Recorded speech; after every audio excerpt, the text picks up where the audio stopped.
Hello, and welcome to the next Ditch Witch Diaries. This time we're talking about herbs of Jupiter and plants associated with Jupiter. And it is Raven's turn to take it away. All right. All right. Echinacea. Beautiful little echinacea. I have echinacea. So, I do too. Latin name, Echinacea angustifolia. Angustifolia. Angustifolia. Okay. Folk names, lots. Coneflower, making, which I put the picture here so you could see why, if you are not familiar with what echinacea looks like. So coneflower, rudbeckia, elk root, black sampson, sampson root, hedgehog, red sunflower, snake root, scurvy root, and coneflower. Parts used, typically dried root and rhizome, medicinally, magically, flowers as well. Nice. So there is not much lore, and there's a couple of people who speculated on why. It's believed to be because indigenous people mostly just use it for like physical healing. They didn't use it for a lot of things outside of that. And so there wasn't any kind of folklore associated with the indigenous people in Echinacea. And then once it did transfer over to Europe, it was pretty late. And so I think we're going to talk about it. I think it was like the late 1800s. And so they're just, it wasn't big folklore time at that point anymore. So the name Echinacea comes from the Greek word hedgehog, ekhinos, because of the spikiness of the like flower head, like right here. Yeah, which I love. And it's not soft. It's hard. It's like a hedgehog. Yeah. That little thing. Little spiky guy. So the Ute people called it elk root because it's believed that the elk would, if you saw an elk next to it, it's because it was injured, or often you would find injured elk eating the echinacea, and so hence elk root. And then indigenous peoples like the Cheyenne and the Sioux use echinacea as an antiseptic, snake bites, toothaches, sore throats, and they used it in smallpox, which we caused. And but if you have smallpox, once again, I don't know if there is any, like, smallpox is a virus. So once you get smallpox, I don't know if there's much that you can do except for wait it out and hope for the best. I mean, like or use echinacea. Well, if nothing else, echinacea. Exactly.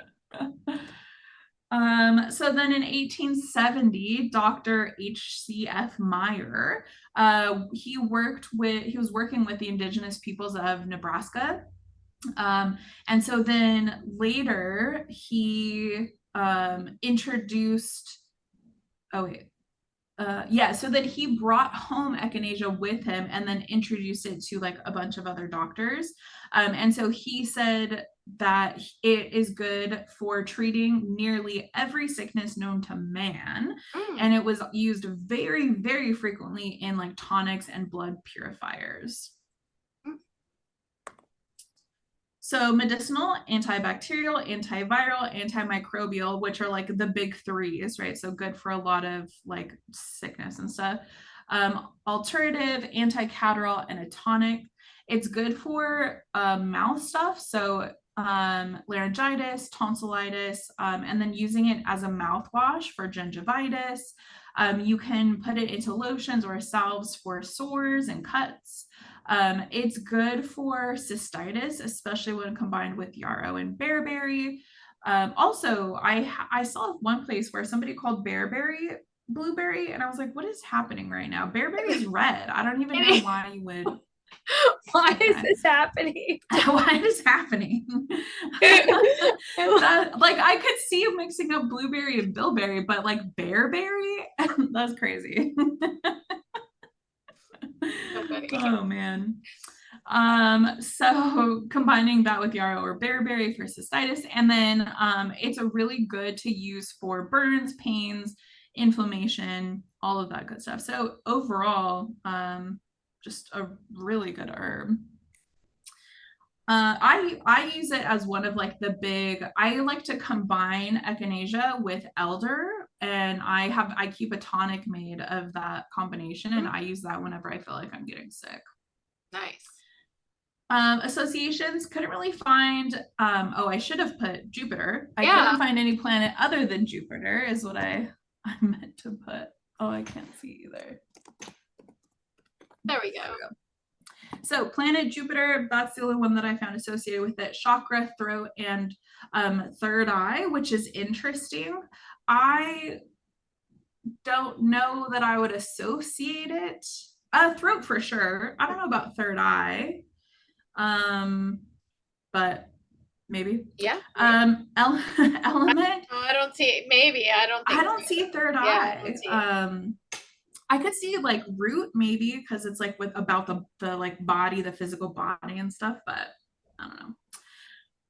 So two different elements. It said that the flowers are fire because it's associated with like inspiration, art, self-expression, free will, and passion.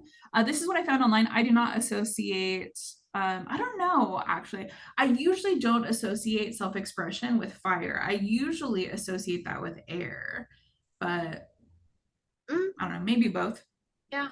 And fire and air are associated with Jupiter anyway, so. Both of them, yeah, nice. That's a good combo.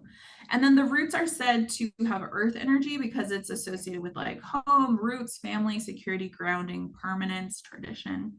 The sign is Scorpio and the tarot is Temperance, which I actually really like, kind of keeping everything in balance. So health and healing rituals, obviously, because it's like such a big like health thing. Yeah. So also vitality and endurance. Some people have talked about chewing the root, chewing the roots as part of their ritual purification ceremonies, or beef, like when you're setting up for rituals to purify yourself.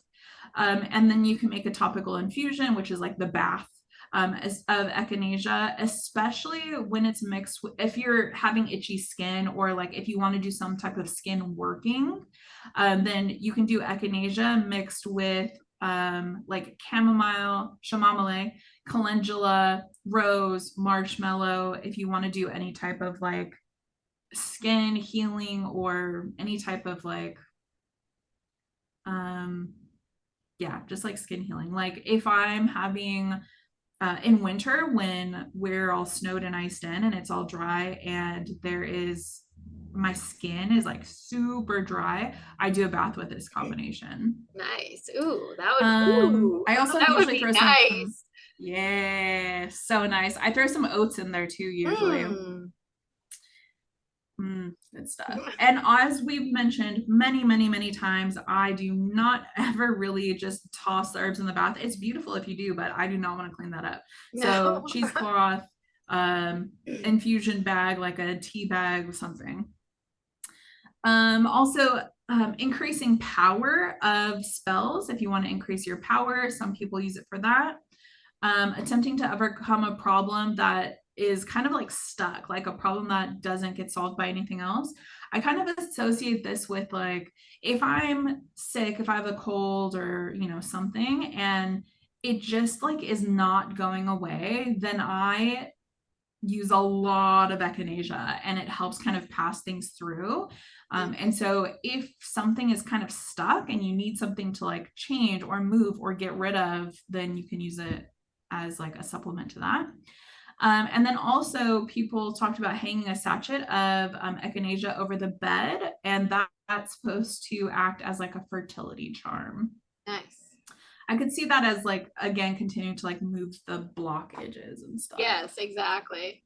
And that's it. Awesome. Excellent. How lovely. So happy to know about echinacea.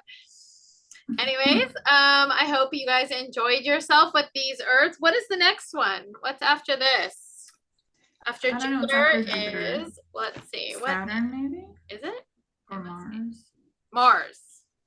Mars. Herbs of Mars. So Get ready, How folks. appropriate for the water person. Exactly. Perfect. Exactly. Dip your feet into the Mars territory. Yeah. A little uncomfortable. We're gonna move you out of it. Well, I got Venus, yeah. so yeah, that's true. like I was like, my deity is Circe, and she's like super sun, and I was like, okay, well, we'll learn about this. I got a chance to learn about things, so even more, which is great. There you go. So exactly, it pushes you out of your Very comfort nice. zone. Anyhow, definitely. stop this, and we will see you at the next Ditch Witch Diaries.